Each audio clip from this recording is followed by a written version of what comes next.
Knights Templar crosses at an abandoned haunted church have an innocent explanation, it has been claimed. Two red crosses similar to those used by bloodthirsty monastic military order the Knights Templar were snapped at St Mary's Old Church in Clophill, Bedfordshire. I was surprised to see the historic red cross markers, which resemble those made famous by the Knights Templar, historical warriors who came to prominence during the Crusades to the Holy Land. I visited the site a few years ago when I discovered the blood-red symbols daubed onto the walls of the 400-year-old ruin. It was fascinating to see what looks like Knights Templar crosses on the wall of the church. I don't know how they got there, but this church is about 400 years old and the Templars were brutally purged in around 1312, so it would appear either these crosses are the work of youths with an interest in history, or they were painted by a society of so-called Neo-Templars. Either way, it is fascinating. The church is renowned locally for sinister goings-on, with alleged grave robbing in the 1960s and yobs performing would-be satanic rites with dead chickens in more recent history.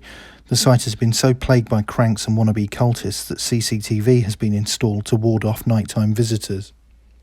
Returning to the issue of the crosses, despite their appearance, they apparently have no Templar involvement.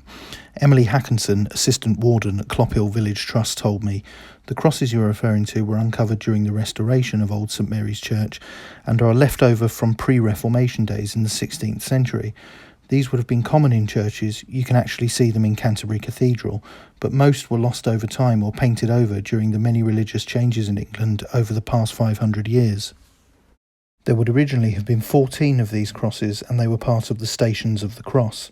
The Stations of the Cross are a 14-step Catholic devotion that commemorates Jesus Christ's last day on earth as a man. The 14 devotions, or stations, focus on specific events of his last day, beginning with his condemnation. The stations are commonly used as a mini-pilgrimage as the individual moves from station to station. At each station, the individual recalls and meditates on a specific event from Christ's last day. Specific prayers are recited, and the individual moves to the next station until all 14 are complete.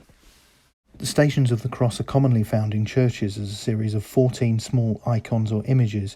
Ours are seen as painted red crosses, and 3.5 are still currently visible. They can also appear in churchyards arranged along paths. The stations are most commonly prayed during Lent on Wednesdays and Fridays, and especially on Good Friday, the day of the year upon which the events actually occurred."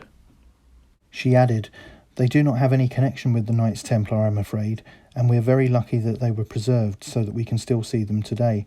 As I mentioned, most were destroyed or painted over or simply lost to time." So an interesting but not unexpected explanation for the presence of the crosses within the church. However, this site has experienced a troubled history and continues to fascinate. Thank you for watching. Don't forget to like, share and subscribe.